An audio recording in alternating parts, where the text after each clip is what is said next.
pusod ng kabundukan ng Bukidnon, may isang maliit na baryong tila kinalimutan ng panahon. Tahimik, malamig ang hangin, at ang mga tao ay kilala ang bawat isa.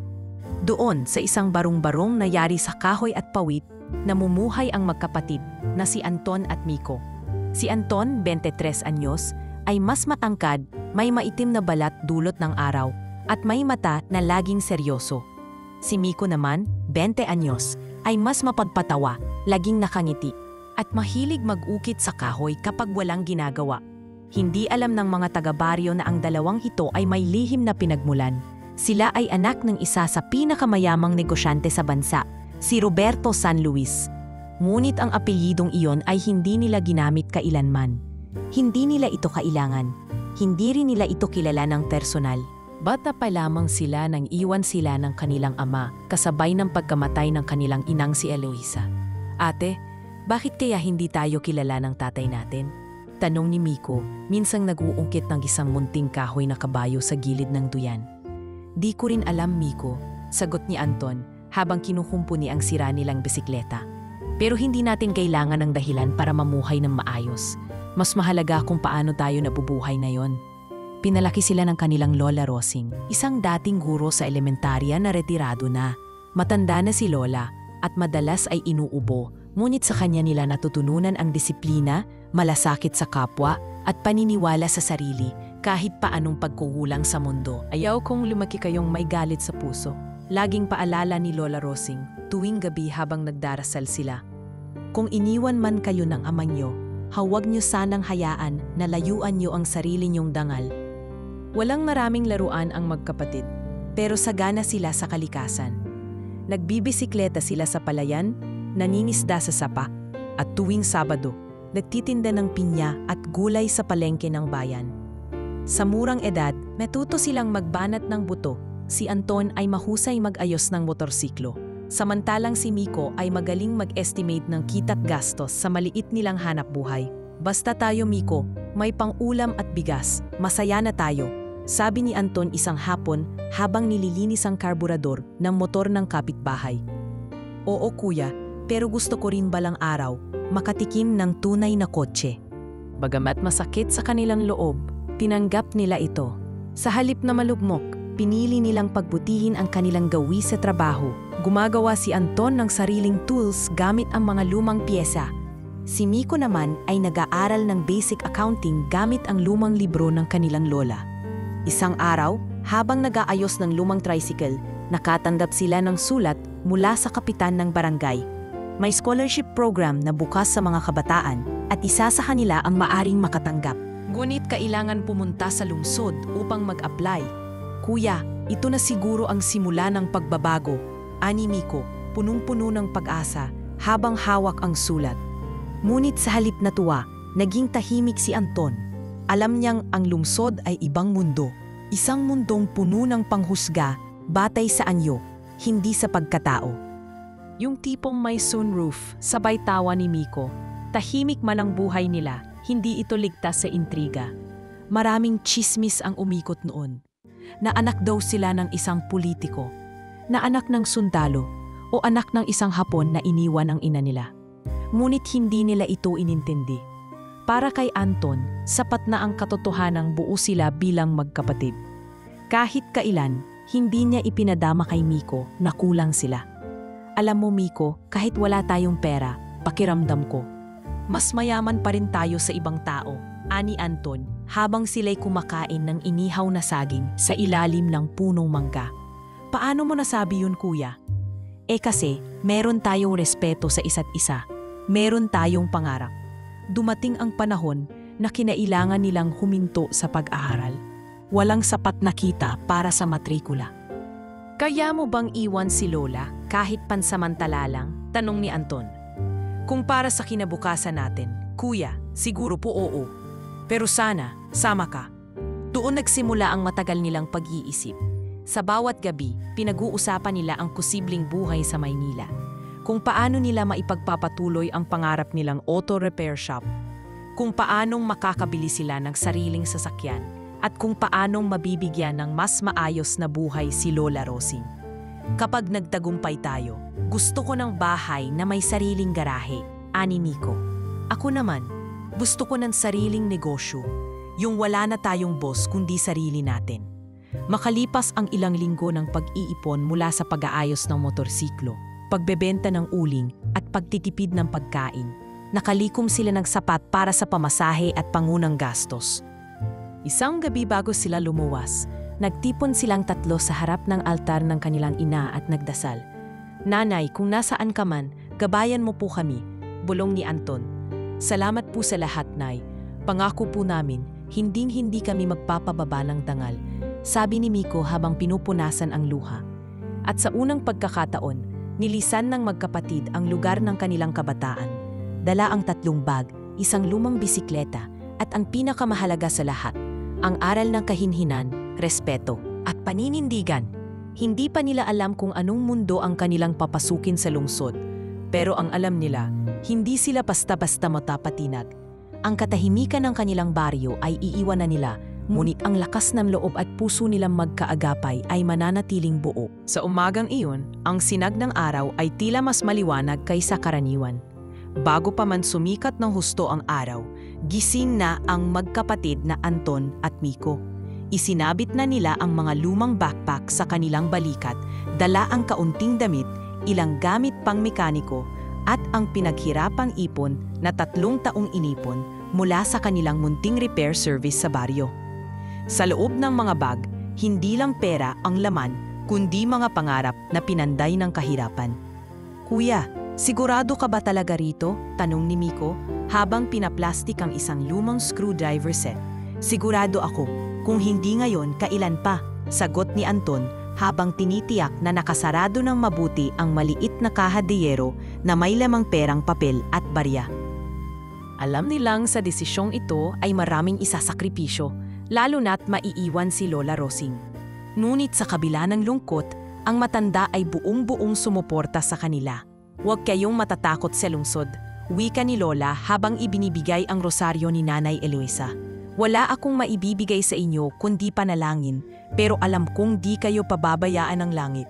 Maging tapat kayo sa sarili nyo at sa kapwa. Huwag nyo akong ikakahiya."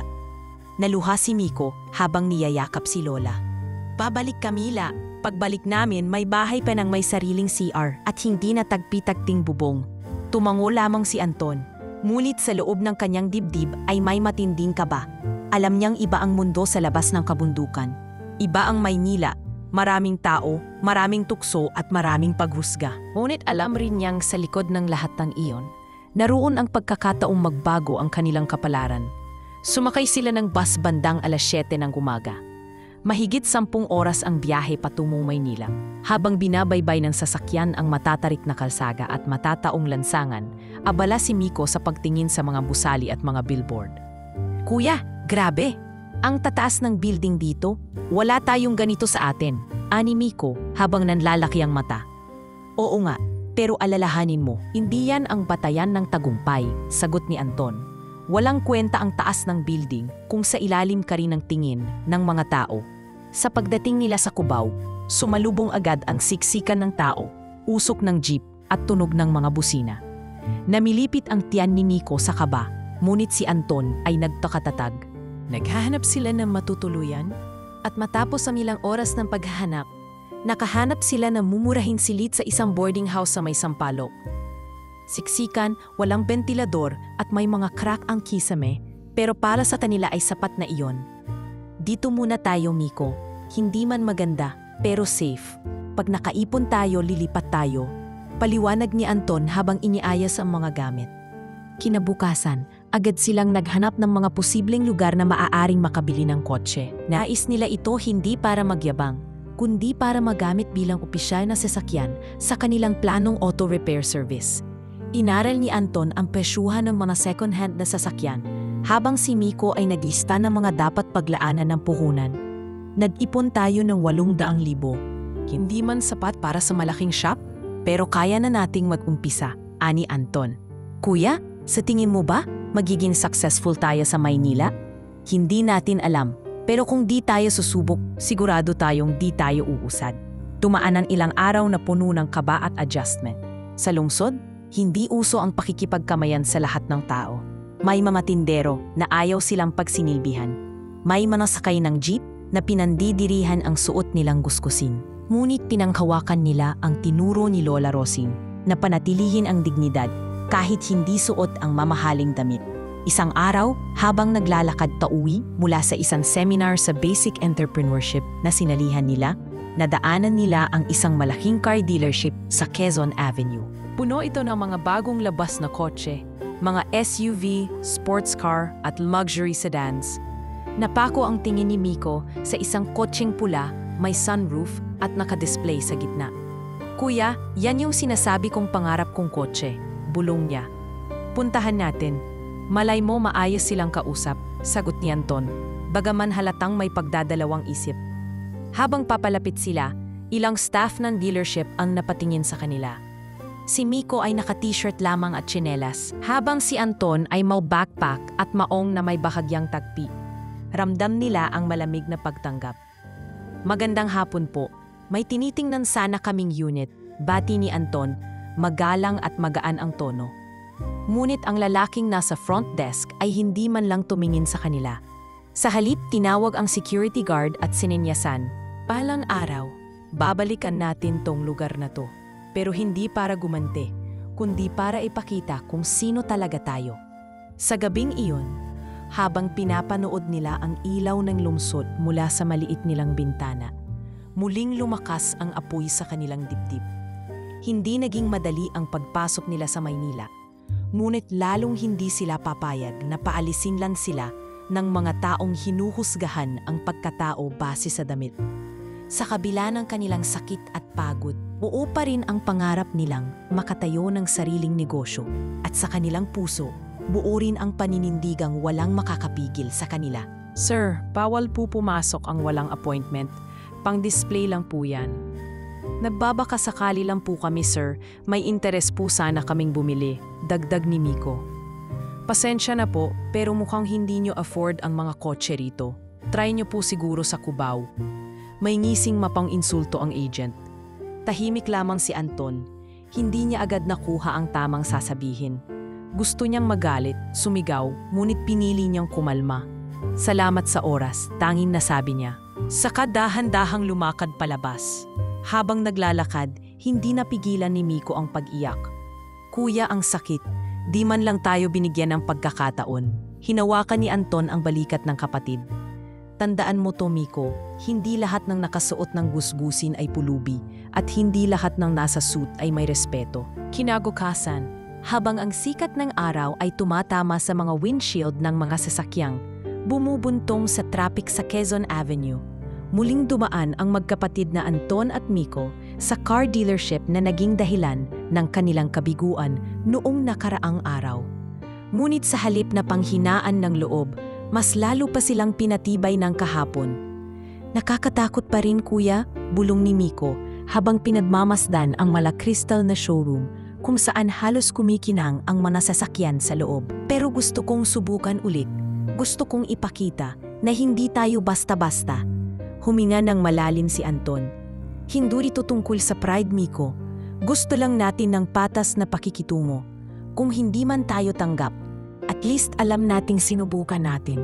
Ang dealership na iyon ay kilala sa lungsod hindi lang sa dami ng mamahaling sasakyan, kundi sa pagiging istrikto ng mga tauhan nito sa sinumang pumasok sa showroom. Madalas itong bisitahin ng mga kilalang personalidad at negosyante. Sa unang tingin pa lang, alam ng sinumang tauhan kung sino ang may pambili at sino ang tumitingin lang.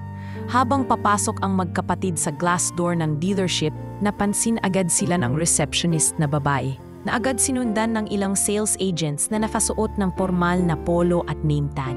Si Anton ay nakasimpleng polo shirt at jeans, habang si Miko ay naka-t-shirt na may maliit na tagpi sa ilalim ng mangas. "Magandang umaga po, may titingnan po sana kaming sasakyan," ani Anton. Mahinahon, ngunit may kumpiyansa. "Meron kaming second-hand units. Baka maswak sa budget nyo," sagot ng agent habang pilit numiti, pero may halatang bahid ng pangmamaliit sa tono. "Mas gusto po sana naming tingnan ang bago. May sapat po kaming pondo para sa unit," sagot ni Anton. Nilabas niya ang isang bank certificate mula sa backpack at ipinakita. Ito po ang current savings namin. Piningnan lang ito ng agent sandali, saka muling tumingin sa kanyang kasamahan. Wala siyang sinabing wow o salamat. Bagkus, tumangulam siya na parang may tinatago pa ring alinlangan. Ano pong hanap buhay niyo? Tanong ng agent. Tila sinusuri pa rin kung karapat-dapat silang kausapin. Wala pa po kaming shop sa ngayon, pero may plano kaming magtayo ng auto repair business. Sa halip na ngitian sila, sinulyapan lang sila ng babaeng receptionist mula ulo hanggang paa. Hindi lingid sa kanila ang pagsulyap ng mga tauhan sa isa't isa, tila nag-uusap gamit ang mata. Anong sasakyan po ba ang gusto nyo? Tanong ng isang lalaking agent habang abala pa sa pag-aayos ng papeles. Hindi man lang sila tinitingnan ng diretsyo. Yung Mazda MX-5 Miata po sana. Nakita namin kahapon na naka-display sa gitna. May plano po kaming bumili kung okay ang kondisyon at deal, sagot ni Miko. May konting pagtigil. Isang segundo ng katahimikan na tila bumigat sa hangin ng buong showroom. Lahat ng kasamahan ng agent ay napatingin sa kanila na para bang may komedyang nagaganap.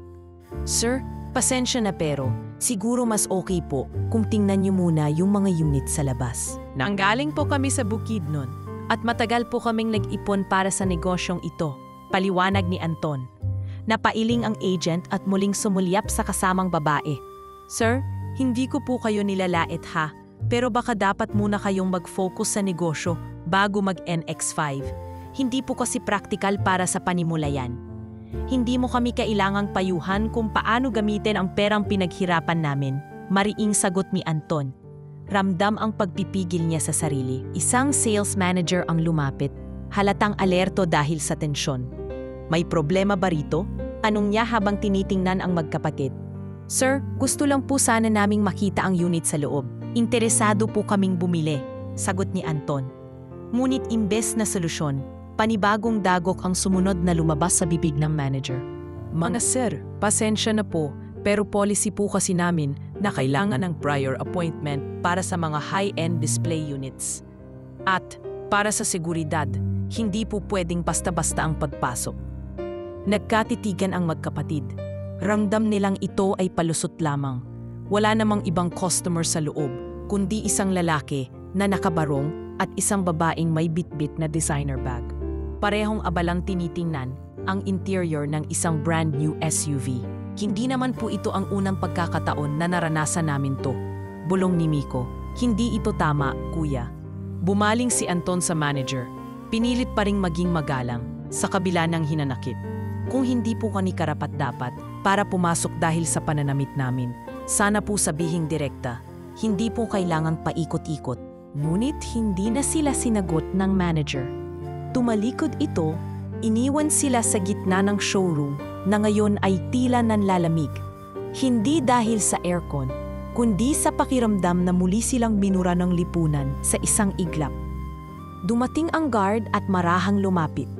Mama sir, baka pwede po muna kayong lumabas? Policy lang po. Tahimik na lumakad palabas ang magkapatid. Walang salita ang lumabas sa bibig ni Anton, ngunit ang kanyang mga mata ay nagsasabing may hindi siya makakalimutan. Sa gilid, nakita niya ang CCTV camera sa itaas ng pinto. Tumingin siya rito sandali, saka muling humarap sa labas. Alam mo, Miko, aniya, minsan hindi pera ang sukatan ng kayang bilhin ng tao. Minsan, respeto. Akala ko, kuya, pag may pera ka, may karapatan ka na. Pero hindi pala, sagot ni Miko, nagpipigil ng luha. Hindi nila alam kung sino tayo. Hindi nila alam kung saan tayo galing. At hindi nila alam kung saan tayo pupunta, sagot ni Anton habang pinapahid ang pawis sa kanyang noo. Sa harap ng karanasang iyon, wala silang nakuhang kotse, ngunit may nabuong panibagong pangako. Hindi nila hahayaan na ang mundong mapanghusga ay patuloy na lumapastangan sa dignidad ng mga taong gaya nila. Kung may isang bagay mang mas mahalaga pa sa sasakyan o salapi, iyon ay ang paninindigan sa sarili. Habang naglalakad palayo, nilingon ni Anton ang dealership na unti-unting natatakpan ng mga dumadaang jeep at bus. Babalik tayo rito, Miko, aniya. Oo, kuya. Pero sa pagkakataong yon, hindi na tayo ang hihingi ng pagkakataon. Sila na ang lalapit. At sa likod ng tila mapanirang karanasan iyon ay isang kwento ng paninindigan at pakikibaka ng dalawang binatang hindi kailanman magpapadaig sa panlabas na anyo, kundi lalaban gamit ang dignidad, determinasyon at pag-asang hindi kayang pigilan ng kahit sinong manager, guard o sales agent. Mula sa harap ng dealership, mabigat ang mga hakbang ni Anton at Miko habang binabagtas ang sidewalk. Sa bawat yapak ni Anton, tila may kasamang inis at hinanakit na hindi niya mailabas. Tahimik ang paligid pero sa kanyang loob ay may sigaw na hindi maipahayag. Isang kirot na lalong humahapdi sa tuwing bumabalik sa isip niya ang mapanghusgang tingin ng mga taong kanina lamang ay tila humusga sa kanilang pagkatao. Habang sumasakay sila sa kanilang luma at lumang sasakyan, isang second-hand multi-cab na kadalas ay nag-overheat. Napabuntong hininga si Miko. Kuya, ang hirap palang tanggapin no. Parang wala tayong karapatan kahit may pera naman tayo. Hindi agad sumagot si Anton. Tahimik siyang tinitigan ang manibela habang nanginginig ang kanyang panga. Hindi pera ang problema, Miko. Sagot niya sa wakas, mababa ngunit matalin ang tono. Kundi ang paningin ng tao sa atin. Akala nila, dahil sa suot natin, dahil sa itsura natin, wala na tayong karapatang mamili. Wala na tayong dangal. Lumingon si Miko at nakita niyang nakapikit ang kanyang kapatid. Pilit pinipigil ang damdaming tila sa sabog. Kuya, okay ka lang ba? Ayoko ng ganito, Miko. Hindi na ako papayag na tratuhin tayong parang alikabok. May ipaglalaban tayo. Mariing wika ni Anton. Pagdating nila sa tinutuluyang maliit na kwarto, dumiretso si Anton sa lumang laptop nila. Hindi niya napinansin ang gutom, ang pawis o kahit ang sakit ng ulo mula sa init ng araw. Binuksan niya ang isang simpleng blog platform na matagal na niyang ginagamit bilang online journal.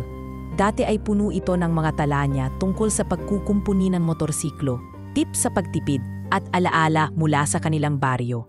Ngayon, iba ang isusulat niya, pamagat kung paano kahusgahan ng mundo sa simpleng kasuotan.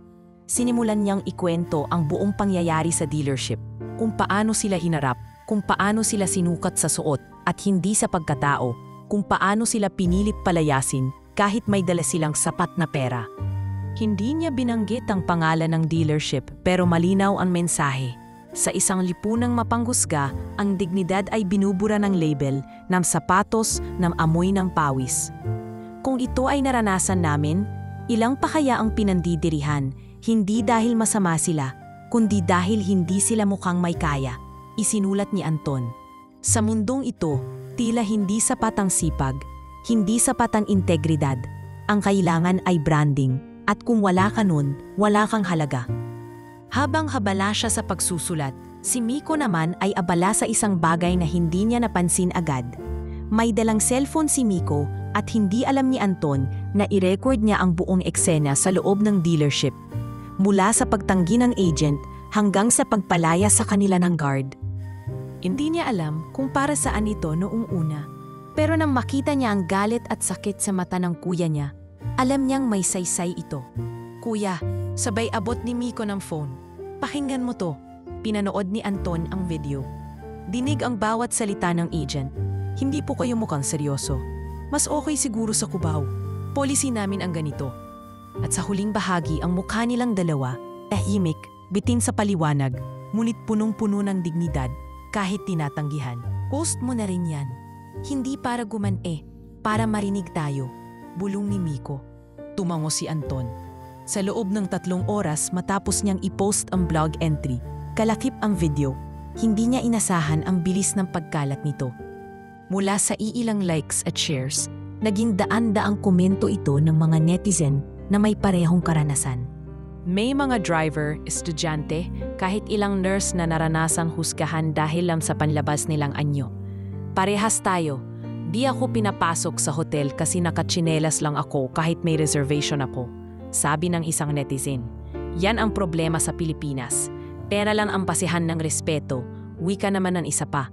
Habang binabasa nila ang mga komento, may biglang pumasok na chat request mula sa isang account na hindi pamilyar. Isang pangalan lang, Observer. Alam mo bang may mga taong dapat nang turuan ng leksyon? Sabi ng mensahe. Maraming nagmamatigas kasi di nila alam kung sinong tinatanggihan nila. Hindi ito sinagot ni Anton, pero tumatak sa kanya ang mensahe. Hindi dahil gusto niyang gumanti, kundi dahil naramdaman niya na sa simpleng pagkukwento ng katotohanan, may nabubuksang kamalayan. Hindi sila nag-ingay para sumikat. Nag-ingay sila para marinig ang boses ng mga tahimik na nilalamon ng sistema. Habang lumalalim ang gabi, tinanong ni Miko ang kuya niya. "Kuya, babalik pa ba tayo roon?" "Hindi pa ngayon," sagot ni Anton. "Babalikan natin sila kapag kaya na nating ipakita kung sino talaga tayo. Kapag hindi na lang tayo mga binatang taga-Bukidnon, kundi mga taong may boses, may negosyo, at may pagkataong hindi nila pwedeng baliwalain." Sa sulok ng silid, nakita nila ang rosaryo ni Nanay Eloisa. Kinuha ito ni Anton at hinawakan. "Nay, sa bawat panlalait sa amin, mas lalo naming pinapatibay ang loob namin. Hindi kami magpapadala at isang araw ipapakita naming mali ang mga akala nila." At sa katahimikan ng gabi, habang patuloy ang pagdami ng likes, comments at shares sa kanilang post, nabuong muli ang pangarap. Hindi nang ito tungkol sa pagbili ng sasakyan. Isa na itong laban para sa pagkilala, hindi ng mundo sa pangalan nila, kundi sa dignidad na hindi kayang tapakan kahit ng pinakamalalaking sapatos ng mga pinakamamahaling showroom. Sa kabilang dako ng lungsod, sa isang marangyang ballroom ng isang kilalang hotel sa Makati, ay ginaganap ang isang charity gala para sa mga batang ulila. Sa gitna ng ingay ng mga violin, mga waiter na dala-dala ang trays ng wine, at mga kilalang personalidad na nagtatawanan sa ilalim ng kristal na chandelier. Tahimik lang ang isang matandang lalaki na nakaupo sa pinakatabing na mesa. Siya si Roberto San Luis, bilyonaryo, kilalang real estate tycoon, at isa sa mga pangunahing sponsor ng gabi.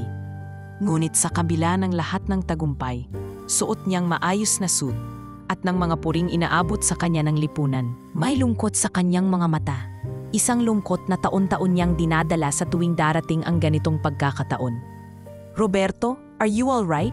You seem distant tonight." Tanong ng kanyang matagal ng kaibigan na si Arnaldo, isang kapwa negosyante. Hindi niya kayang sagutin ang tanong na iyon. Ngunit hindi niya alam, sa oras ding iyon, ang isa sa mga assistant ni Roberto, si Martin, ay abalang nagbabasa ng trending blog sa kanyang cellphone. Napansin niyang lumabas ito sa isang business group page na sinusubaybayan ng kumpanya. Nakapin sa itaas, magkapatid na tinanggihan sa car dealership dahil sa suot. Isang kwento ng dangal. Binasa ni Martin ang buong artikulo at sa bawat paragraph ay lalo siyang napapakunot noo. May binanggit na baryo sa Bukidnon na ulila sa ina at pinalaki ng lola. Sa mga larawang kalakip ng artikulo, nakilala niya agad ang isa sa mga mukha, ang kay Anton na halos kamukha ni Roberto noong kabataan nito. Hindi na siya nagdalawang isip. "I always feel like this on this day," sagot ni Roberto habang pinapanood ang mga batang umaawit sa entablado. "Today's the birthday of my sons, or at least the day I last saw them." Ilan ng lamig ang hangin sa paligid ng mesa. Alam ng iilang tao sa inner circle ni Roberto ang lihim na ito, na may dalawa siyang anak sa isang babaeng minahal niya noong kabataan niya, si Eloisa. Ngunit dahil sa pressure ng pamilya at ng lipunan, napilitan siyang talikuran ang mga ito. "Hindi pa rin ba sila natatagpuan ng investigator mo?" tanong ni Arnaldo. "Wala pa rin konkretong lead, ilang taon ko na silang hinahanap. Noong una ay palihim. Ngayon kahit sa harap ng kamera, handa na akong aminin ang pagkukulang ko. Pero paano kung hindi na nila ako tanggapin?" Tumahimik si Arnaldo. Sa loob ng sasakyan, ilang kanto ang layo, pinapanood ng investigator ang eksenang iyon. Napanunok siya. Mukha silang disente, magalang, simple, pero may tapang, bulong niya sa sarili. Kinagabihan nagdesisyon si Roberto. "Ayoko nang paikot-ikot pa. Kung sila nga ang mga anak ko, gusto kong makita sila. Gusto kong makausap sila. Kahit hindi ko sila ipakilala agad. Kahit wag muna nilang malaman na ako ang ama nila. Gusto ko lang malaman kung paano sila lumaki." "Papaano niyo gustong gawin, sir?" tanong ni Martin. "Bilang customer, gagawa ako ng dahilan para mapalapit sa kanila," sagot ni Roberto. Sa tulong ng investigator, natukoy kung saang lugar nagpaplano ang magkapatid na magtayo ng kanilang auto repair shop. Tumayo siya sa likod ng ballroom at agad tumawag sa isa sa mga investigator na naka-assign sa paghahanap ng mga anak ni Roberto. Kailangan mo tong makita, aniya. May dalawa tayong batang lalaki sa Quezon City na dapat mong tingnan agad. Sa hitsura pa lang, parang hindi na kailangan ng DNA test. Kinabukasan, nagsagawa ng maingat na surveillance ang investigator. Nakita nila sina Anton at Miko habang pabalik sa kanilang tinutuluyang kwarto. Mula sa labas ng boarding house, pinanood nila ang magkapatid na naghahati ng isang mangkok ng instant noodles habang nakangiti pa rin. Kuya, kahit fail yung kahapon, feeling ko may purpose yun, ani Miko habang iniinom ang mainit na sabaw. Baka nga, sagot ni Anton, baka kailangan muna nating masaktan para mas tumibay. Nakita rin nila ang ad ng dalawang binata sa isang local Facebook group na nag-aalok ng home service para sa pag-aayos ng motorsiklo. Isang linggo pagkatapos ng insidente sa dealership, nakatanggap si Anton ng tawag. Magandang araw po, nakuha po namin ang number niyo sa post niyo. May sira po yung kotse namin, hindi umaandar kahit bagong battery. Pwede po ba kayong dumalaw? Pwede po. Saan po ang location? Sagot ni Anton, propesyonal ang tono. Binanggit ng tumawag ang address, isang subdivision sa Marikina. Walang kaalam-alam ang magkapatid na ang tinutungo nila ay isa sa mga property na pagmamay-ari mismo ni Roberto. Pagdating nila roon, sinalubong sila ng isang matandang lalaking naka-polo shirt at jeans. Simple lang ang bihis, mukhang isa ring mekaniko kung titingnan. Ngunit sa likod ng maamo niyang ngiti ay ang pagkabog ng puso ng isang ama. Kayo ba sina Anton at Miko? Tanong ng lalaki. Opo, kayo po si Mang Robert? Tanong ni Anton. Oo, pasensya na kung medyo malayo. Wala kasing makuhang matinong mekaniko rito. Pero nakita ko yung post nyo. Ang ganda ng pagkakasulat. May puso. Napangiti si Miko. Salamat po, gusto lang po talaga naming makapagsimula ng maayos.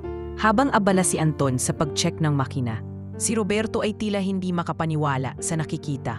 Ang bawat kilos ni Anton ay parang refleksyon ng sarili niyang mga galaw noon. Ang paraan ng pagsalubong ng kilay, ng paghawak sa mga tools, pati na ang kumpiyansa sa pagsasalita. Lahat ay tila sali ng sarili niyang kabataan. May asawa ba kayo, Mang Robert? Inabot ako ng matagal para lang muling makalapit sa inyo. Bulong ni Roberto habang pinagmamasdan ang tapalayong magkapatid.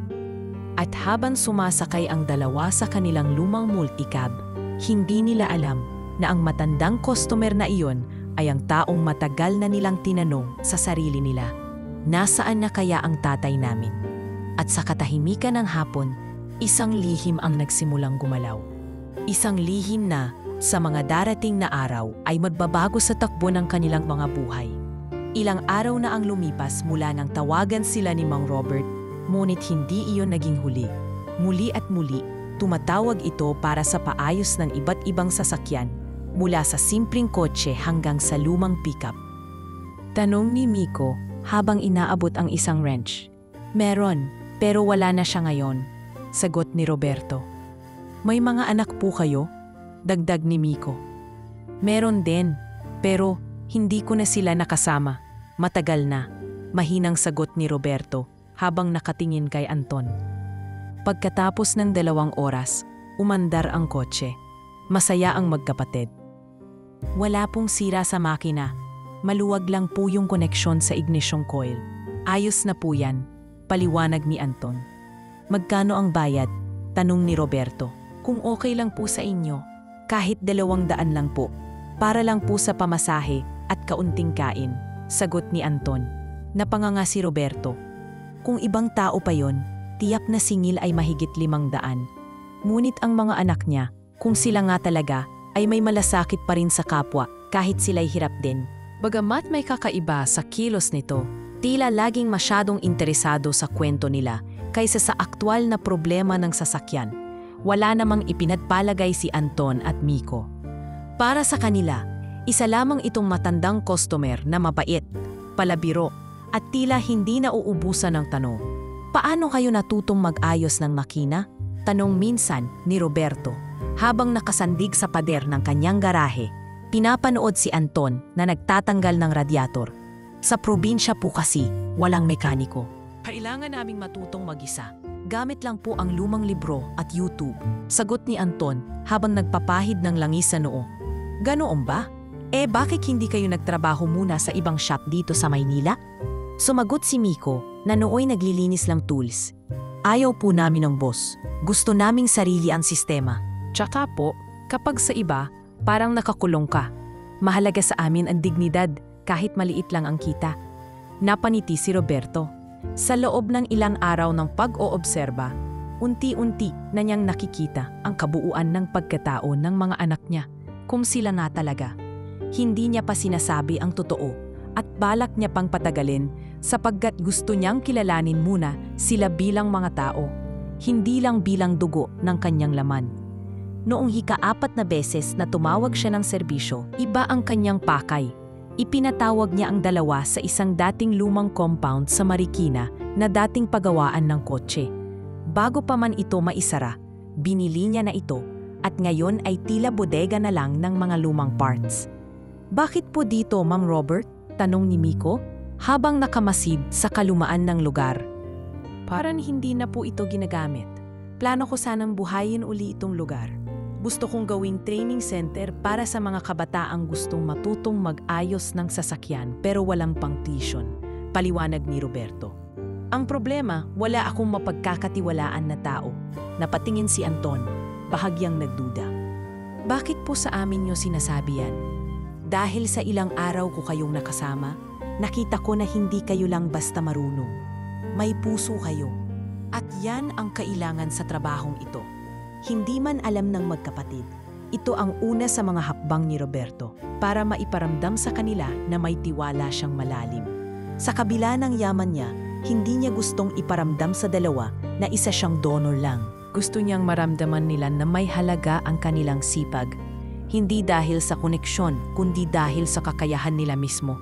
Nang araw ding iyon, bigla siyang nag-abot ng sobre kay Anton. Pasensya na kung diretsyo. Alam kong mahirap ang simula, kaya gusto kong tumulong kahit papaano. Hindi ito utang, gusto ko lang may panimula kayo. Pero po, agad na umatras si Anton. Hindi po kami tumatanggap ng basta-bastang pera. Baka po may kapalit yan. Tumango si Roberto. May kapalit. Pangarap lang ninyo. Gusto ko lang makita kayong umahon. Nagkatinginan ang magkapatid. Ilang gabi silang hindi makatulog. Ilang oras ng diskusyon kung tatanggapin ba nila ang halagang laman ng sobre. 100,000 sapat upang makapagsimula ng maliit na auto repair store. Pero sa huli, nanaig ang tiwala. Kuya, sabi ni Miko habang hawak ang sobre. Kung gusto niyang tulungan tayo dahil nakita niya ang sipag natin, hindi siguro malito. Hindi niya naman tayo pinilit, di ba? Hindi, pero dapat hindi tayo umasa lang dito. Gagamitin natin to, pero hindi natin ito ikakahiya o ikakasama ng loob. Gawin nating puhunan ng karangalan. Agad silang naghanap ng pwesto, isang maliit na lote sa Pasig, tabi ng talyer at malapit sa palengke. Ginamit nila ang pondo para bumili ng basic tools, magpagawa ng simpleng signage na A&M Auto Repair at kumuha ng clearance. Si Roberto, tahimik lang na tumutulong sa background, nagpapakilala bilang dating mekaniko na tumutulong sa mga baguhang tulad nila. Pagkaraan ng ilang linggo, dahang-dahang sumisigla ang negosyo. Parang may something. Hindi ko lang masabi kung ano. Habang pinagmamasdan nila ang dahan-dahang pagsikat ng kanilang munting negosyo, hindi pa rin nila alam na ang taong buong pusong tumutulong sa kanila ay hindi lamang kaibigan o mentor, kundi ang mismong taong matagal na nilang hinanap at itinatanong sa langit. Sa puso ni Roberto may pag-asa na ang pagiging ama ay hindi na lang batay sa dugo, kundi sa kung paano ka nagpakita ng malasakit, sa kung paanong kahit huli na handa kang bawiin ang mga taon ng pagkukulang. Darating din ang tamang oras, bulong niya sa sarili habang nakatanaw mula sa kotse. Pinapanood ang magkapatid na nagtutulungan sa pag-aayos ng kotseng may sira. Hindi man ngayon, pero ipapakilala ko rin ang sarili ko, hindi bilang bilyonaryo. Sa kabila ng kakulangan sa gamit at espasyo, may mga kliyente nang bumabalik. Nakilala sila bilang tapat, mabilis at hindi nananamantala ng presyo. May araw na mababa ang kita, may araw na sagana, pero sa bawat araw, palaging may bagong natutunan. Kuya, hindi ko akalain na aabot tayo sa ganito, sabi ni Miko, isang gabi, habang nagbibilang ng kita sa lumang kahoy na mesa. ni hindi ko inakalang may taong tulad ni Mang Robert na magtitiwala sa atin, sagot ni Anton. Pero alam mo ang mas hindi ko inakalang mararamdaman ko? Ano yun? Parang may tatay tayo, hindi ko alam kung bakit. Pero kapag kausap ko siya, para akong binabantayan, tinuturuan, pinupuri. Hindi tulad ng ibang customer, para siyang malapit. Napaingin si Nico sa kanyang kapatid. Alam mo, kuya, minsan napapansin ko rin. Kundi bilang tatay nilang matagal na nawala pero hindi kailanman tumigil magmahal. Lumipas ang ilang buwan at mula sa isang simpleng stall na may bubong na yero at iilang piraso ng second-hand tools, unti-unti nang nagiging pangalan sa lugar ang A&M Auto Repair. Sa bawat kotseng ayos nila, sa bawat motor na buhay na muli, at sa bawat customer na umuuwi ng may ngiti sa lagi, nabubuo ang reputasyon ng magkapatid bilang mga mekanikong hindi lang mahusay, kundi may malasakit. Kuya, tignan mo to! 3 booking tayo bukas, masayang sigaw ni Miko, habang binubuksan ang papel na galing sa Facebook page ng kanilang shop. Pati yung si Sir Ronald na may delivery van, babalik daw. Sabi niya, mas maayos pa daw tayo kaysa sa mga malalaking talyer sa EDSA. Dagdag pa nito habang abala sa pag-aayos ng toolkit. Tila hindi makapaniwala si Anton habang pinapanood ang papatid. Alam mo ba, dati isa lang ang customer natin sa isang linggo. Ngayon, hindi na tayo halos makapahinga. Pero ayos lang, masarap sa pakiramdam na alam mong pinagpaguran mo talaga. Nang makatanggap sila ng mas malaking kita sa isang flip contract mula sa isang local courier company, agad nilang ipinambili ng mga bagong gamit, isang air compressor, jack stands, wheel balancer at isang computer diagnostics tool na matagal nang nasa wishlist ni Anton. Ngunit hindi lang gamit ang napabuti. Nagkaroon na rin sila ng simpleng waiting area para sa mga customer at mas maayos na inventory room para sa pyesa. Hindi na to tulad ng dati, kuya, ani Miko, habang nililinis ang bagong dating na makina. Dati ang tools natin, puro galing pa sa junk shop. Ngayon, brand new. At tayo ang bumili gamit ang perang pinaghirapan natin. Pero huwag tayong palamon sa tagumpay, Miko, sagot ni Anton.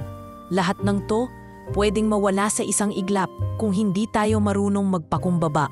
Dapat tapat pa rin tayo, gaya ng turo ni Lola. Hindi rin naging hadlang ang negosyo para ipagpatuloy ni Miko ang kanyang pangarap na mag-aral. Nag-enroll siya sa isang weekend course ng automotive engineering sa isang community college sa Mandaluyong. Sa tulong ng flexible schedule at suportang pinansyal ni Roberto, na patuloy pa ring nagkukubli sa katauhang Mang Robert, natuloy ang kanyang pag-aaral. Kuya, grabe, napakaibang mundo pag nasa classroom ka.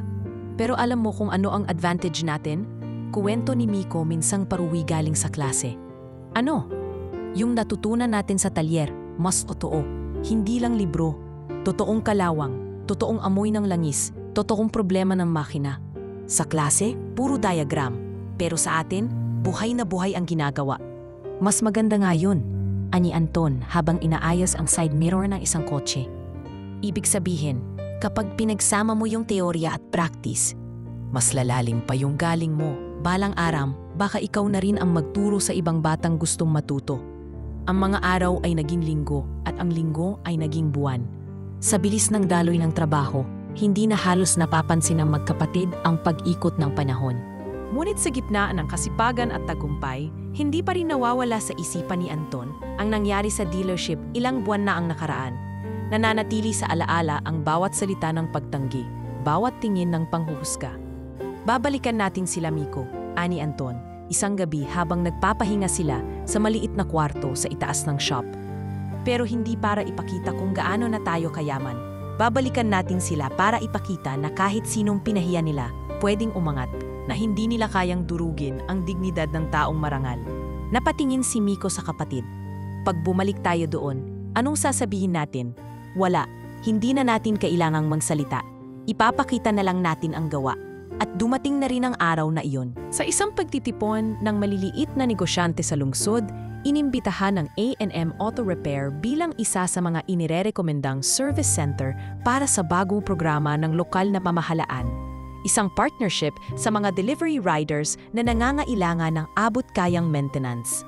Sir Anton, okay lang po ba kung i-present namin ang shop ninyo bilang flagship partner sa brochure? Tanong ng opisyal mula sa City Hall. Opo, basta po, masigurado ninyong makikinabang ang mga driver sa diskwento, hindi lang yung kumpanya. Sagot ni Anton. Sa isang segment ng event, ipapakita ang mga rekomendadong suppliers at dealerships na maaaring makipag-partner. At isa sa mga sponsor, ang parehong dealership na minsang tumanggi sa kanila. Nang mapansin ito ni Miko, agad siyang lumapot sa kapatid. Kuya, sila yon, yung tumanggi sa atin. Oo, sagot ni Anton. Tahimik lang ngunit may ngiti sa labi. At ngayon, magka-table tayo sa event na to. Hindi na tayo pinalayas. Tayo na ang kinikilalang bahagi ng komunidad. Isang gabi matapos ang event, umupo sila sa labas ng kanilang shop. Tahimik na pinapanood ang ilaw ng mga dumadaang sasakyan. Biglang lumapit si Mang Robert, dala ang ilang supot ng pagkain. Kumusta ang event? Tanong niya. Masaya po, hindi namin inasahan na ganito na pala ang tingin sa amin ng ibang tao. Sagot ni Anton. Nakatanggap ko kami ng certificate bilang partner ng lungsod. Deserve nyo yon, sagot ni Roberto. Pero wag niyong kalilimutan, ang pinakamahalagang award ay yung respeto na hindi humihingi ng permiso. Salamat po, Mang Robert. Kung hindi dahil sa inyo, hindi dahil sa inyo yan. Ako nagtiwala lang, kayo ang gumawa ng lahat. At sa puntong iyon, parang lalong lumalim ang misteryosong koneksyon sa pagitan nila. Ramdam ni Anton at Miko na higit pa sa isang simpleng customer si Mang Robert.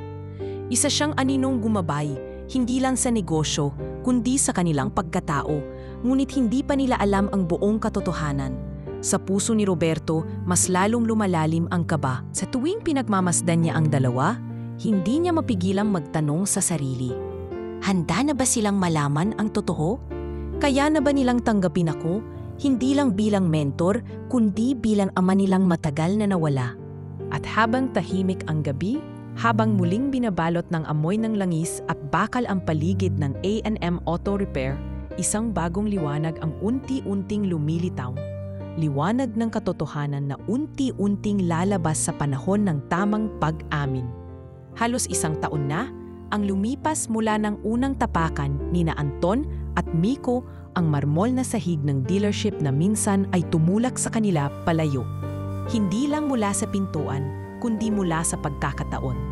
Ngunit ngayong araw na ito, hindi na sila ang parehong mga binatang kinukutya at pinapalayas. Ngayon, dala nila ang bunga ng sariling pawis, sakripisyo at dangal.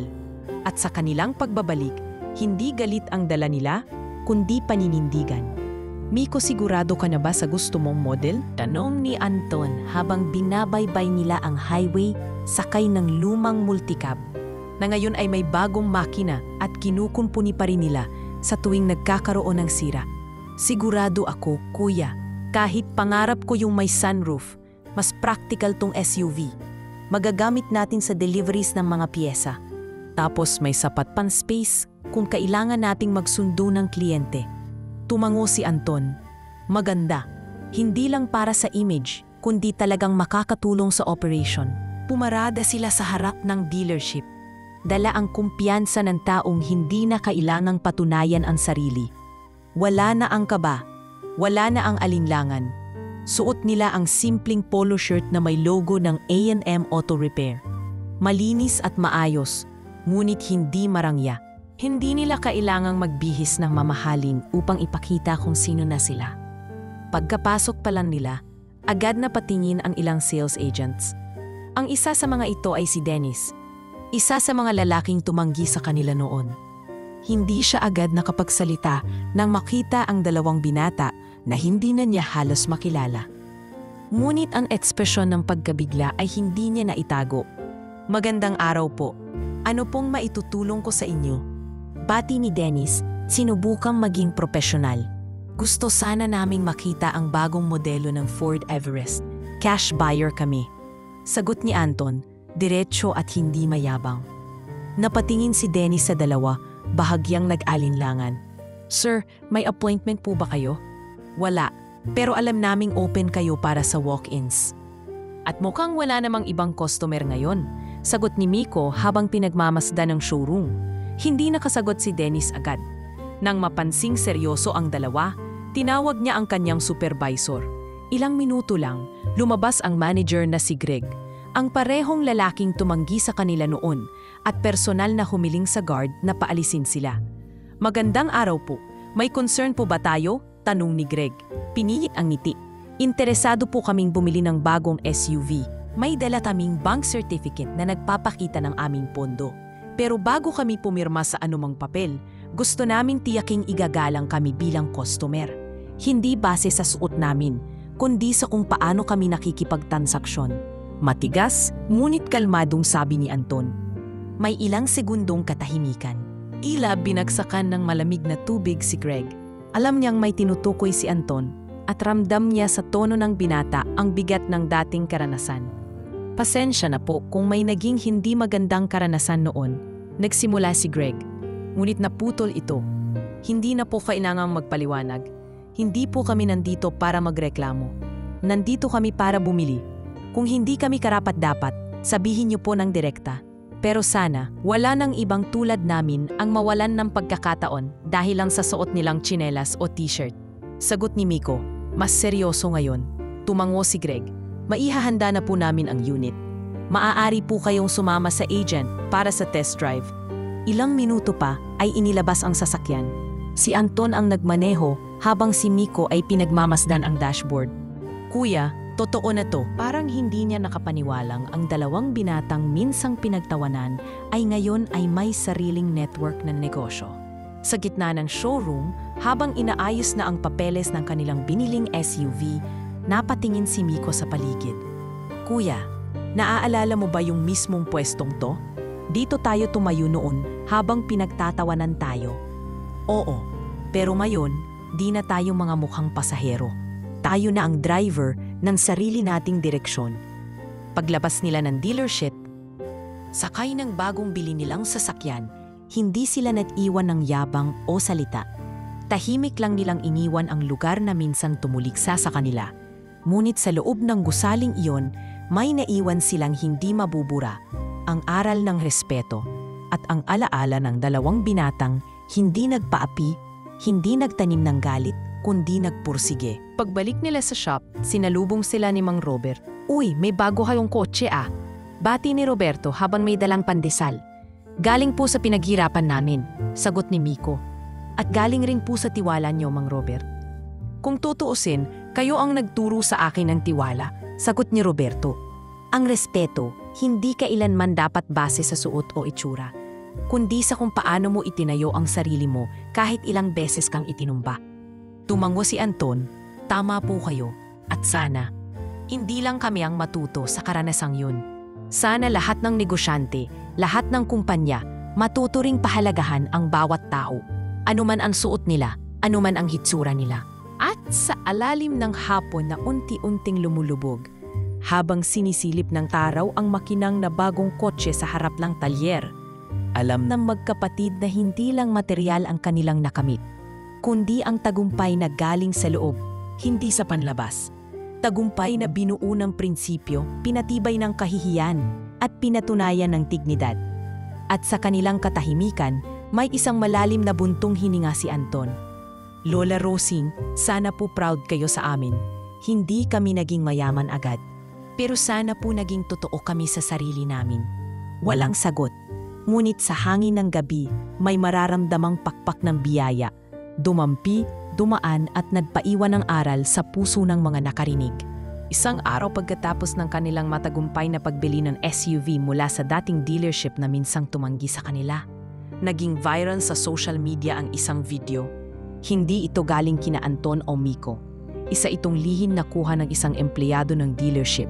Nakunan ang eksena kung saan isinilid ni Anton ang bank certificate sa mesa ng manager at ang seryosong pahayag ni Miko tungkol sa respeto. Ang clip ay sinamahan ng isang simpleng caption, yung minsan mong tinanggihan dahil mukhang mahirap, ngayon binili ang pinakapangarap mong sasakyan, cash. Makalipas lamang ang ilang oras, umabot sa daan-daang libo ang views. Kumalat ito sa Facebook, Twitter, TikTok at maging sa ilang news sites na kumuha ng istorya. Inilala ang pagkapatid bilang mga bagong inspirasyon ng kabataan, mga taong hindi kailanman tumugon ng galit sa kabastusan, kundi ginantihan ito ng tagumpay. Habang abala si Anton sa pag-aayos ng sasakyan ng isang regular customer, napansin niyang may 3 luxury SUVs ang huminto sa tapat ng kanilang talyer. Isa-isang bumaba ang mga driver na nakaitim na barong at sa hulihan, isang lalaki ang may pamilyar na tindig. Formal, may edad, ngunit hindi nakakatakot. Lumingon ang lalaki sa paligid. Sa kamarahang lumakad papasok sa talyer. "Good afternoon po," bati ni Miko na noon ay nag-aayos ng stock sa gilid. "Pasensya na po, medyo maalikabok dahil katatapos lang naming maglilinis ng carburetor." Hindi agad sumagot ang matanda. Inagnasdan niya ang buong paligid, ang mga tool na inayos ng maayos sa lumang estante, ang mga lumang gulong na ginawa pang upuan, at ang simpleng tarpaulin signage ng A&M Auto Repair. Maya-maya'y humarap ito kay Anton. "Maganda ang ginawa niyo rito. Kitang-kita ang disiplina," mahinahon niyang wika. "Maraming salamat po. Ano po ang maipaglilingkod namin sa inyo?" tanong ni Anton habang pinupunasan ang grasa sa kanyang palad. Tumango ang lalaki. "Wala akong ipapagawa. Nandito ako para sa ibang dahilan." Napatingin si Miko sa kuya niya, tahimik, may kutob. "Ang pangalan ko ay Roberto San Luis," sabi ng matanda, "at matagal ko na kayong hinahanap." Hindi agad naintindihan ng magkapatid ang ibig sabihin. Nagkatinginan silang dalawa. Tila sinasabi ng mata ni Anton, na "Narinig mo ba yon? Binili natin gamit ang perang tayo ang nagpundar. Hindi utang, hindi bigay, pinaghirapan." "Hindi lang ito tungkol sa kotse, Miko," ani Anton. "Tungkol ito sa panahong ginamit natin para bumangon. At ito ang pruweba." Pagkatapos ng test drive, bumalik sila sa loob ng showroom. Nang iabot ni Anton ang bank certificate at tseke, tila napalunok si Dennis at Greg. Nakita nila ang halagang nakasaad, sapat para sa buong bayad, pati na sa registration at insurance.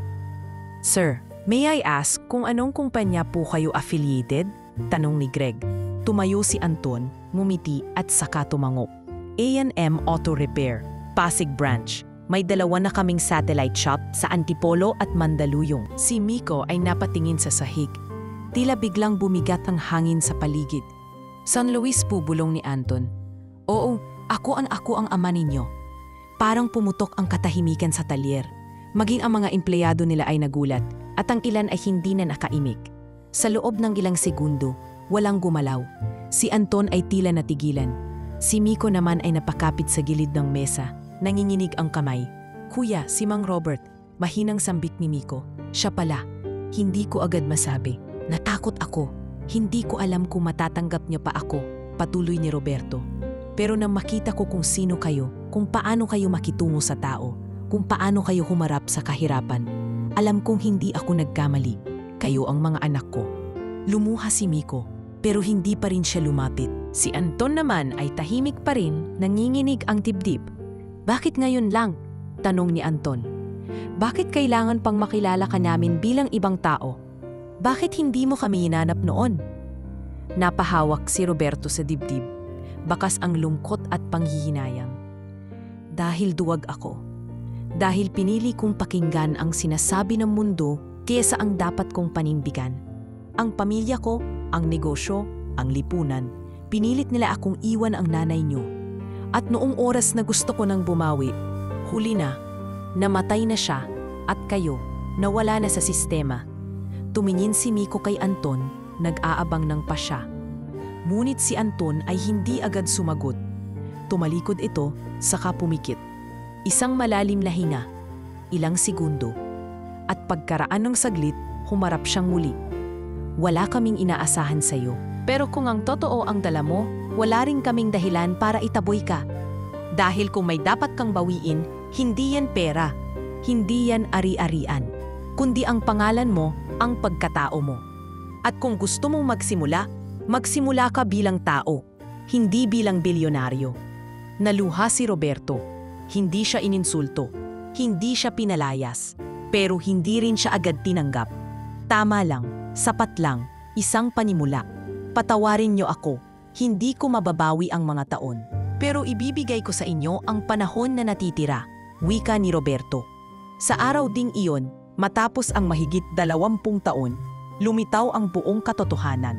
Sa harap ng buong crew, sa harap ng ilang kapitbahay na nakakita sa pagdating ng konvoy, humawak si Roberto sa mikropono at humarap sa lahat. Mga kababayan, aniya, ako po si Roberto San Luis at ang dalawang binatang ito, sina Anton at Miko, ay aking mga anak.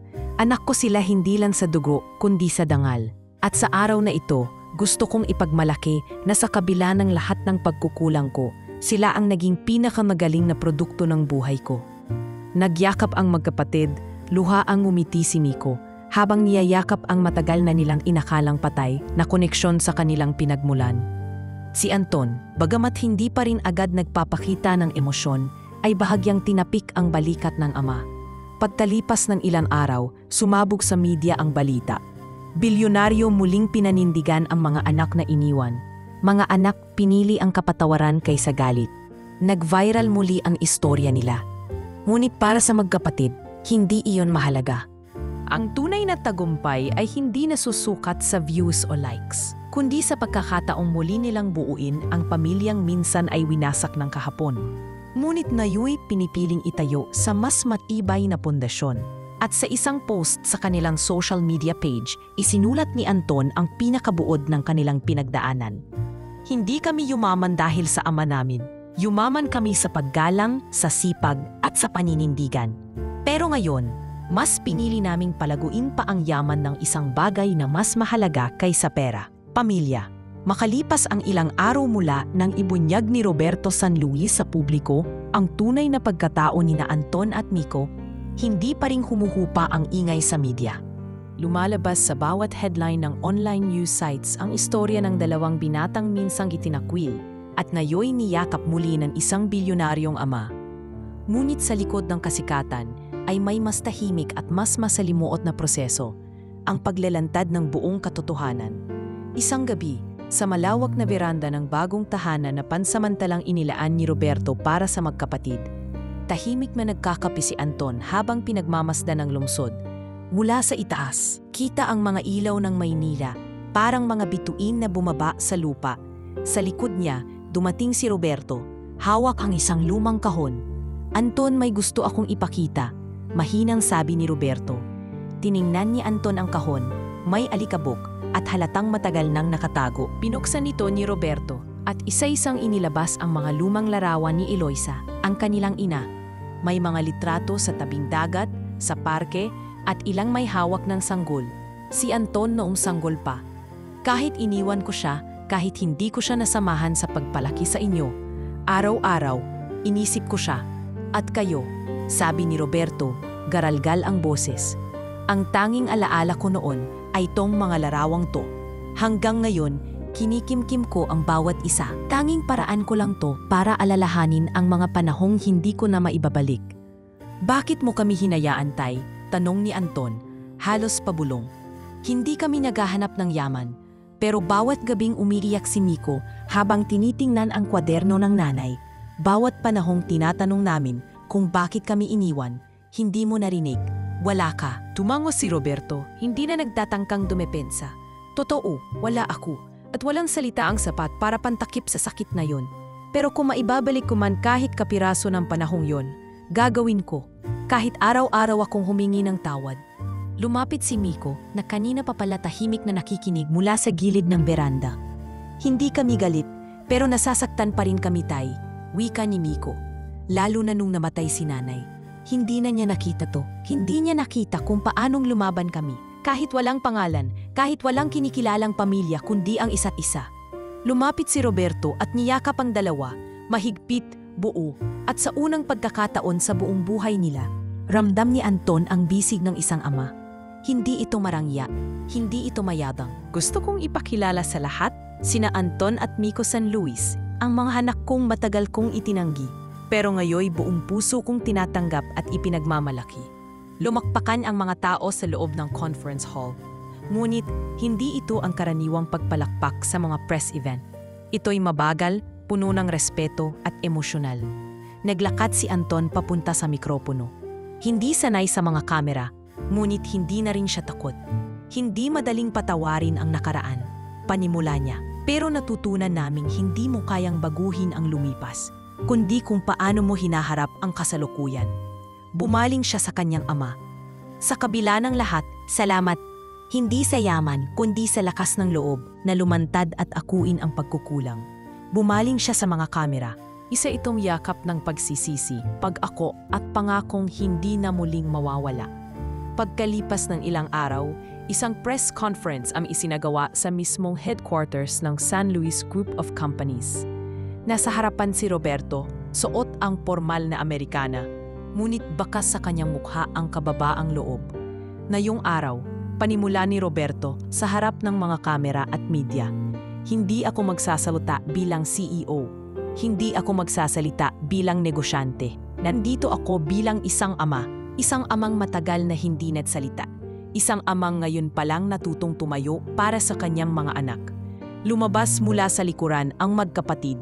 Suot ang simpleng polo na may logo pa rin ng A&M Auto Repair. Walang engrandeng pagpasok. Tahimik, ngunit buong dangal. At sa lahat ng mga tulad naming minsang itinakwil, pinagdudahan at tinanggihan, tandaan niyong hindi kailanman sukatan ng dangal ang apelyido. Ang tunay na pangalan ay binubuo ng ginagawa mo araw-araw. At kung marunong kang tumindig, kahit ilang beses kang nadapa, dun ka karapat-dapat bigyan ng respeto. Pagkatapos ng event, inihayag ni Roberto ang legal na pagsasama ng mga pangalan nina Anton at Miko sa lahat ng dokumento ng kanyang ari-arian at kumpanya. Ngunit higit pa rito, inihayag niyang hindi lamang tagapagmana ang tingin niya sa mga anak. Gusto niyan sila rin ang maging bahagi ng pagbabago sa mismong sistemang minsang sumalaula sa kanila. Magkakaroon tayo ng internal training sa lahat ng sangay ng kumpanya, laban sa diskriminasyon, laban sa elitismo. Simula ngayon, ang respeto ay hindi na batay sa brand ng sapatos, kundi sa ugali ng tao, mariin niyang pahayag. Samantala, sa kabilang banda ng lungsod, ang car dealership na naging saksi sa pangaalipusta ay naglabas ng opisyal na pahayag sa publiko. Lubos po kaming humihingi ng paumanhin sa naging asal ng aming staff sa mga ginagalang naming kliyente na sina Ginoong Anton at Miko San Luis. Kami po ay magsasagawa ng internal restructuring at maglalatag ng mas makataong polisiya para sa lahat ng aming customer. Tinanggal ang ilang tauhan kasama na ang manager at sales agent na pangunahing sangkot. Itinalaga ang isang bagong supervisor na mismong nirekomenda ng magkapatid. Si Mang Ernesto, ang gwardyang dati pa man ay magalang na sa kanila kahit noong wala pa silang pangalan. Sir Anton, hindi ko akalain na mangyayari to, ani Mang Ernesto habang iniabot ni Anton ang letter of appointment. Hindi niyo kami trenato base sa itsura namin, Mang Ernesto. Kaya ngayon kayo naman ang bibigyan namin ng pagkakataon. At sa bawat pagkakataong ipinapakita ng magkapait ang kababaang loob, lalo silang minamahal ng publiko. Hindi na lang sila kwento ng tagumpay. Isa na silang modelo ng paghilom, ng pag-amin sa pagkakamali, ng muling pagbuo ng pamilya, at ng dignidad sa gitna ng modernong lipunan. At sa gitna ng bagong kabanata ng kanilang buhay, hindi na lang sila anak ng bilyonaryo. Sila na ang boses ng mga dati tahimik. Sila ang mukha ng mga pinagtatawanan noon. Pero ngayoy ginagalang hindi dahil sa apelido, kundi dahil pinili nilang maging totoo.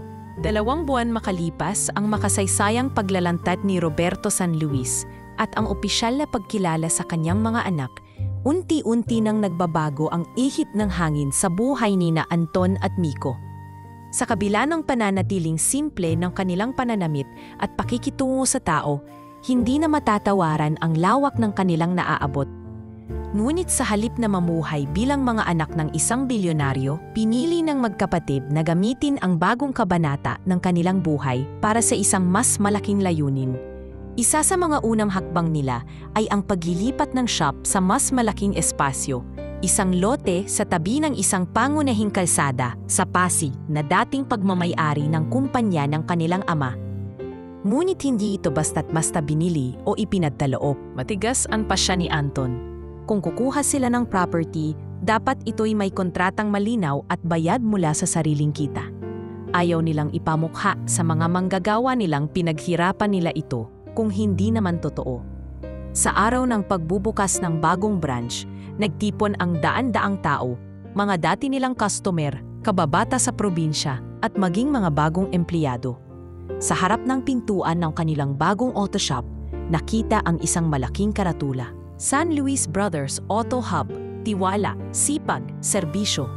Hindi ko akalaing dadating tayo sa puntong to, kuya. Ani Miko habang pinagmamasdan ang mga bagong tools, malalawak na repair base, at ang maaliwalas na waiting area na may libreng kape at charging station. Pinagtrabahuhan natin to, Miko, sagot ni Anton. Wala tayong kailangan ikahiya. Hindi ito bigay, hindi ito swerte. Desisyon natin ang nagdala sa atin dito. Kabilang sa kanilang mga bagong inupahang tauhan ay ilan sa mga batang lalaki mula sa kalapit na barangay na dati tambay lang. May ilan ding mekanikong nawalan ng trabaho mula sa mga nagsarang talyer. Isa sa kanila, si Mang Carding, ay dating may maliit na auto repair na nasunog ang lugar dahil sa short circuit. Sir Anton, ani Mang Carding, habang naglalatag ng mga bagong spark plug sa estante. Salamat sa pagbibigay ng bagong pagkakataon. Akala ko tapos na ang panahon ko. Hanggat kaya pa ninyong tumayo sa ilalim ng sasakyan, may trabaho kayo rito. Sagot ni Anton. Ang talyer na to, hindi lang negosyo. Isa itong tahanan para sa marunong rumespeto sa trabaho. Hindi rin nakalimot ang magpakatib sa mga batang lansangan. Isang gabi, habang pauwi si Anton mula sa meeting kasama ang mga suppliers, nadaanan niya ang isang grupo ng mga batang lalaki na nag-aayos ng sirang bisikleta gamit ang kinakalawang na wrench. Nilapitan niya ang mga ito. Anong problema? Sir, sirang brake po, pero inaayos namin para magamit ulit bukas. Gagamitin po sa delivery ng tinapay. Sagot ng isa sa mga bata. Inabot ni Anton ang cellphone niya at kumuha ng litrato. Punta kayo bukas sa shop.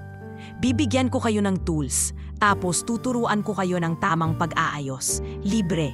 Napanganga ang mga bata. Talaga po, kuya? Oo, basta mangako kayo, mag-aaral pa rin kayo. Walang gamit na ipagpapalit sa diploma. Samantala, si Miko ay nagsimula na ring pumasok sa scholarship program sa Germany. Sa ilalim ng San Luis Foundation, itinatag ng kanilang ama. Nabigyan siya ng oportunidad na makapag-aral sa isang prestihiyosing institusyon para sa advanced automotive design. Ngunit bago siya umalis, siniguro niyang may ipapalit siya sa posisyon bilang operations manager ng shop. Isang batang babae na pangalan ay Lika na nagtapos bilang top student sa kursong mechanical engineering ng isang state university. Sigurado ka bang ako ang pipiliin niyo, sir? Tanong ni Lika habang hawak ang kontrata. Kung kaya mong magpalit ng transmisyon ng mas mabilis sa karamihan ng lalaking mekaniko dito at may tapang kang pamunuan, oo, sagot ni Miko. Wala kaming hinahanap na perpekto. Gusto namin may prinsipyo. At habang pinagmamasdan nila ang bagong buhay na kanilang binuo, muling nag-usap ang magkapatid sa isang gabi ng kapahingahan. Kuya, masaya ka ba? Tanong ni Miko. Mula sa kabilang dulo ng bubungan ng bahay. Masaya ako, Miko. Hindi dahil mayaman na tayo, kundi dahil ginagamit natin ang yaman sa tamang paraan, sagot ni Anton. Sa totoo lang, sabay ngiti ni Miko. Masarap palang maging anak ng tatay natin. Pero mas masarap pag alam mong kahit wala siya, kaya nating tumindig. Tumango si Anton. Ngayon, buo na tayo. Hindi lang bilang magkapatid, kundi bilang pamilyang pinanday ng pagsubok at paninindigan. Lahat ng hindi pinapasok noon dahil sa suot nilang tsinelas, wika ni Anton sa unang araw ng klase. Kayo ang una naming gustong pumasok na yon. Sa opening ceremony, inimbitahan nila ang dating guard na si Mang Ernesto upang maging supervisor ng pasilidad. Sir Anton, hindi ko akalaing sa isang simpleng pagbati noon, aabot ako sa ganito. Naiiyak na wika ni Mang Ernesto. Kayo ang unang taong tumanggap sa amin ng may respeto, kahit wala kaming suot na mamahalin. Sagot ni Anton. Ngayon, gusto naming ibalik sa inyo ang dignidad na sa amin nyo rin pinaramdam. Sa bawat araw na lumilipas, mas lalong tumitibay ang pangarap ng magkapatid. Hindi lang sa mga repair, kundi sa pagbibigay ng direksyon sa mga taong dati inawawala. Ang eksenang iyon ang nagbunsod sa paglikha ng isang bagong proyekto ni Anton. Isang programang pinangalan ng Super ng Pag-asa kung saan libreng tinuturuan ng basic automotive skills ang mga batang kalye tuwing Sabado. May libreng pagkain, notebook at kaunting allowance Kasabay ng lahat ng ito, unti-unti na ring isinakatuparan ni Roberto ang isa sa kanyang personal na pangarap, ang muling pagbuo sa car dealership na minsang naging mansa sa kasaysayan ng kanyang mga anak. Ngunit sa pagkakataong ito, hindi na ito basta negosyo. Sa tulong ni Anton at Miko, ginawa itong San Luis Technical Training Center, isang institusyong tumatanggap ng mga underprivileged youth upang bigyan sila ng pagkakataong matutong mag-maintain, mag-repair at mag-diagnose ng sasakyan. At sa katahimikan ng gabi, habang unti-unting nilalamon ng ulap ang mga bituin, isang bagong liwanag ang patuloy na sumisiklab mula sa lupa. Hindi dahil sa tagumpay, kundi dahil sa layuning nag-ugat sa simpleng tanong, paano ka makakatulong? Makalipas ang isa pang taon ng walang humpay na pagtatrabaho at paglilingkod, tuluyan nang nakilala ang mga pangalan ni Anton at Miko San Luis, hindi lamang bilang matagumpay na negosyante, kundi bilang mga lider na may paninindigan. Ngunit sa kabila ng kanilang bagong katayuan sa lipunan, nanatili silang totoo sa prinsipyo. Hindi magpapadala sa yaman at lalong hindi magiging bahagi ng mapanuring sistemang minsang lumapastangan sa kanila. Nang anyayahan si Anton na magsalita sa isang forum ng mga entrepreneur sa Quezon City Hall, hindi siya nagdalawang isip. Dumating siya sa stage, suot ang lumang sapatos, simpleng polo, at bitbit ang lumang wrench na minsan niyang ginamit sa kanilang lumang shop. Wala pong malupit na sikreto sa tagumpay namin. Panimula niya. Ang totoo, mas maraming pagkakataong gusto na naming sumuko. Pero sa bawat pag-abot ng tao ng panghuhusga, pinili naming itaas ang sarili sa pamamagitan ng trabaho, respeto at tapat na serbisyo. Tumayo ang audience at pumalakpak. Hindi dahil sa galing magsalita si Anton, kundi dahil sa paninindigan na ramdam sa bawat salita niya. Pagkatapos ng forum, nilapitan siya ng ilang kilalang negosyante. Isa sa kanila ay may-ari ng kilalang clothing brand. Sir Anton, interesado po kaming gawing endorser ang inyong shop. Papayag po ba kayong ipagamit sa campaign ang imahe niyo at ni Miko para sa bagong Work with Pride collection namin? Ngunit hindi ito tinanggap ni Anton. Pasensya na po, wala po kaming interes sa modeling. Mas gusto naming gamitin ang oras para ituro sa kabataan ang disiplina sa trabaho. Marami pa pong batang kailangang matuto ng tunay na pride, yung galing sa sipag, hindi sa suot. Ang desisyong ito ay naging usap-usapan sa business community. San Luis Brothers, tinanggihan ang ₱1,000,000 endorsement deal. Sigaw ng isang headline. Pero para sa magkapatid, ang tunay na kayamanan ay hindi nasa commercial value, kundi sa integridad. Sa mga susunod na buwan, mas pinaigting pa nila ang outreach sa mga probinsya.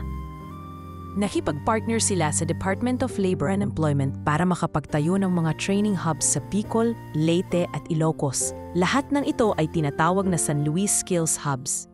Sa bawat hub, may libreng vocational training sa automotive, electrical works at basic entrepreneurship. Sa isang site visit sa Camarines Sur, tinanong si Miko ng isang estudyanteng babae na nagtuturo ng wiring.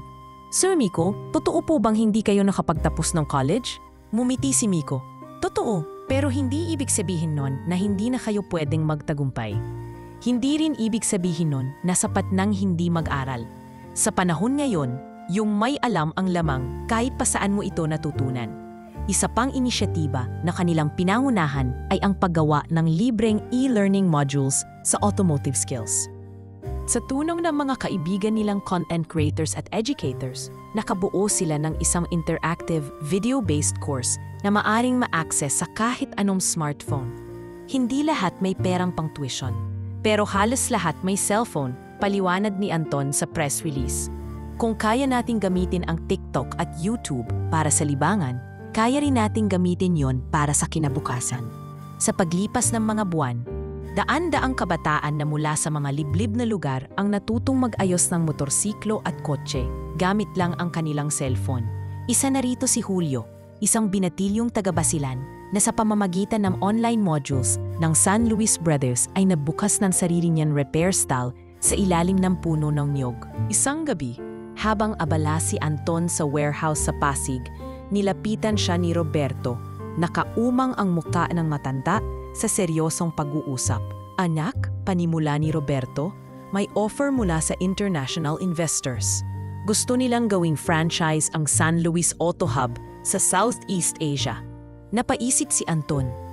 Alam niyang malaking hakbang ito. Isang buong network ng auto repair centers sa iba't ibang bansa. Ngunit agad niyang tinignan si Miko. Nakasalukuyang nagpapahinga sa tabi ng isang bisikleta. Franchise? Tanong ni Anton. Hindi masama.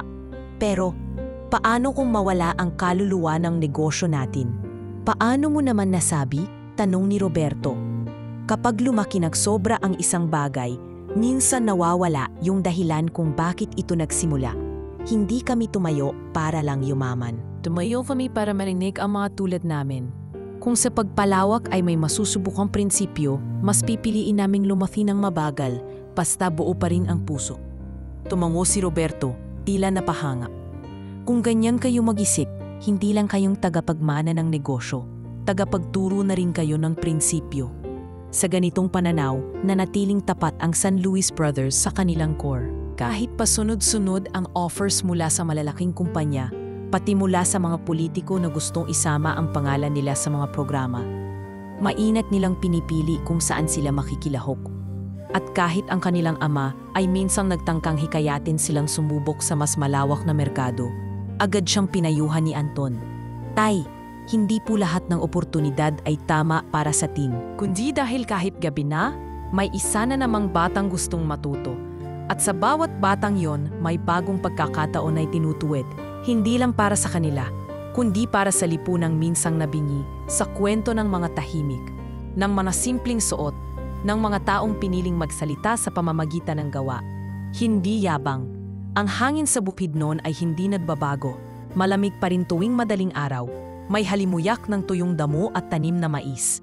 Ngunit sa araw na ito, may bagong presensya sa lumang baryo. Isang presensya na ilang taon ding nawala. Ngunit ngayoy, bumalik. Hindi bilang mga binatang naghahanap ng kapalaran, kundi bilang mga taong bitbit na ang panibagong buhay. Sa ngayon, gusto po naming manatili sa misyon, ang itayo ang mga taong hindi binigyan ng pagkakataon. Isa-isa, hindi sabay-sabay. Isang gabi, sa harap ng lumang altar ni Nanay Eloisa na inilipat nila sa bagong opisina, tahimik na nanalangin si Anton. Nay, sana po tama ang tinatahak namin. Marami pa pong kabataang tulad namin. Tulungan niyo po kaming hindi mawala sa landas. Sa tabi niya, napaupo si Miko. Kuya, hindi ko alam kung hanggang saan tayo aabot. Pero sigurado akong basta magkasama tayo, hindi tayo mawawala. Tumango si Anton. Kahit hindi na tayo maintindihan ng ilan, basta alam nating may layunin tayo, tuloy lang. At sa gabing yun, habang ang lungsod ay tahimik na bumabalot sa dilim, tuloy-tuloy ang sindi ng ilaw sa shop ni na Anton at Miko. Hindi ito dahil sa overtime. Kuya, ang dami pa ring bata sa sapa, wika ni Miko habang nakatanaw mula sa itaas ng burol, suot ang simpleng puting polo at pantalon. Oo, parang walang nagbago, sagot ni Anton. Tahimik na pinagmamasdan ang lunti ang taniman sa ibaba. Pero tayo, nagbago. Sa likod nila, nakatayo ang isang bagong bahay, isang maayos na 2 palapag na estruktura na may sariling palikuran, matibay na bubong, at may solar panel sa itaas. Hindi ito palasyo. Hindi rin ito mayayabang sa disenyo. Pero ito ang pinakamagandang bahay sa baryo. At para kay Anton at Miko, ito ang alay nila kay Lola Rosing. Ito na ang tahanang hindi mo na kailangang alisan, ani Miko, habang inalalayan ang matanda paakyat sa veranda. Wala nang butas ang bubong, may mainit na tubig na sa banyo. At kahit maulan, hindi ka nalalamigin. Napaluha si Lola Rosing.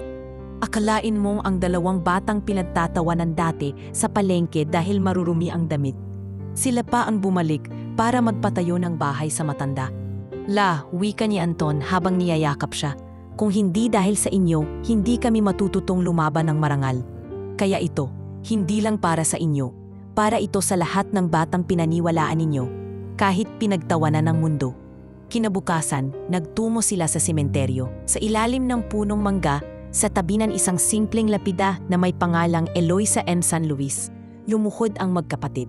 Bitbit nila ang ilang bulaklak, isang maliit na rosaryo, at isang larawang kuha mula sa kanilang talyer. Larawan nilang dalawa, nakangiti at nasa harapan ng shop. Nay, pulong ni Anton. Alam naming hindi nyo na ito maririnig. Pero gusto po naming sabihin, salamat. Salamat sa pagmamahal kahit mahirap. Salamat sa paniniwalang may pag-asa kahit walang kasiguruhan. Hindi man po kayo nakatanggap ng kahit anong ginhawa mula sa pangalan ng San Luis noon, dagdag ni Miko habang pinupunasan ng lapida. Ngayon po, ipinangako namin, lahat ng pagkukulang noon ay babawiin namin. Hindi para itama ang nakaraan, kundi para masiguradong wala ng ibang batang babae o ina ang kailangang dumaan sa parehong sakit. Pagkatapos ng panalangin, isang impormal na pagtitipon ang isinagawa ng buong barangay sa covered court. Dala ang kanin, tinulang manok at binignit. Nagtipon ng mga tao upang saksihan ang opisyal na pagbabalik ni na Anton at Miko. Ngunit sa gitna ng kasiyahan, humarap ang magkapatid sa entablado, hindi para ipagmalaki ang kanilang tagumpay, kundi upang hikayatin ang mga kabataan sa lugar. Hindi po namin ito dala para magpakitang gilas, ani Anton. Dala po namin ito para ipakitang kahit tagabundok ka, kahit walang sapatos, pwede kang makarating kung may sipag at may puso. Kung may mga magulang kayo, mahalin nyo sila. Kung may lola kayong tulad ng amin, alagaan nyo sila. At higit sa lahat, huwag kayong mahiyang mangarap. Walang masama sa maging mekaniko. Walang masama sa magbenta ng gulay. Basta't marangal, mas malaki pa yan sa diploma na galing sa dayaan, dagdag ni Miko. Matapos ang pananalita, may lumapit na matandang lalaki, si Kapitan Ador, na noon ay isa sa mga taong hindi naniwala sa kanila. Anton, Miko, wika ni Kapitan habang iniabot ang isang plaque na yari sa kahoy. Mula sa buong barangay, kami humihingi ng tawad kung minsan hindi namin kayo pinaniwalaan. Ngayon kayo ang nagpapatunay na ang simple ay pwedeng maging dakila. Pagkalipas ng 2 linggo, nagtuloy-tuloy ang pag-angat ng mga proyekto ng magkapatid, ngunit hindi ibig sabihin ay lumaki rin ang kanilang ulo. Sa katunayan, mas naging simple pa ang kanilang pamumuhay. Sa kabila ng milyong kita buwan-buwan, pinili pa rin nilang tumira sa apartment malapit sa shop, mag-commute at kumain sa karinderya tuwing tanghalian. Sa isang panayam ng isang kilalang lifestyle magazine, pinanong sila, bakit hindi kayo lumipat sa Forbes Park? Bakit hindi kayo bumibili ng sports car o magbakasyon sa Europe? Dahil hindi kami nabuhay para lang sa sarili namin, sagot ni Anton. At dahil wala kaming kailangang patunayan sa kahit sino. Mas masarap sa pakiramdam ang malaman mo, ang perang ginastos mo sa mamahaling bag ay naging dahilan para may isang batang matutong mag-ayos ng tricycle at makabili ng kanin. Sa huli, isang grand reunion ang isinagawa ng buong San Luis clan. Mula sa mga anak ng ibang asawa ni Roberto, sa mga pamangkin, hanggang sa mga lolo't lola ng mga tiyuhin, lahat ay nandoon. At sa gitna ng lahat ng iyon, tumayo si Roberto kasama sina Anton at Miko. Sa harap niyong lahat, gusto kong linawin, panimula ni Roberto. Hindi ako humahanga sa kanila dahil anak ko sila. Humahanga ako dahil kahit wala akong naibigay, naging mas mabubuti pa silang tao kaysa sa akin. Mula sa gilid, nakita ni Lola Rosing ang 2 niyang apo na kinikilala at niyayakat ng buong angkan. Wala nang mas masarap na tanawin sa kanyang matanda ng mata, kundi ang pag-ibig at respeto na dumadaloy sa paligid. Hindi dahil sa yaman, kundi dahil sa paninindigan. At sa huling eksena, habang naglalakad sina Anton, Miko at Roberto, sa tabi ng talyer na ngayon ay may 3 palapag at may libreng training center sa itaas. Kuminto sila sa isang lumang makina na dati nilang inakyat para makakuha ng signal sa bundok. Naalala mo to, Miko? Tanong ni Anton. Oo naman, diyan tayo tumayo para lang makausap si customer na may sirang carburetor. Natawa silang 3. Diyan nagsimula ang lahat, ani Roberto. Hindi tay, sagot ni Anton. Nagsimula ang lahat nung araw na pinili naming hindi sumuko. Kahit pa pinagtawanan kami, kahit pa tinanggihan kami. At ngayon, eto na kami, hindi lang tagumpay, isa ng buong kwento ng pagbangon. At mula sa taas ng gusali, nakita nila ang mga batang nagsasanay sa ilalim, hawak ang tools, nakangiti, puno ng pag-asa. Sa wakas, natapos na ang lumang yugto ng kahirapan, ng panghuhusga, ng kawalang katiyakan. At nagsimula na ang bago, ng liwanag, ng direksyon, at ng pangakong hindi lang sila ang aahon, kundi isasama nila ang libu-libong taong naghihintay lang ng pagkakataon na marinig, makita at maramdaman.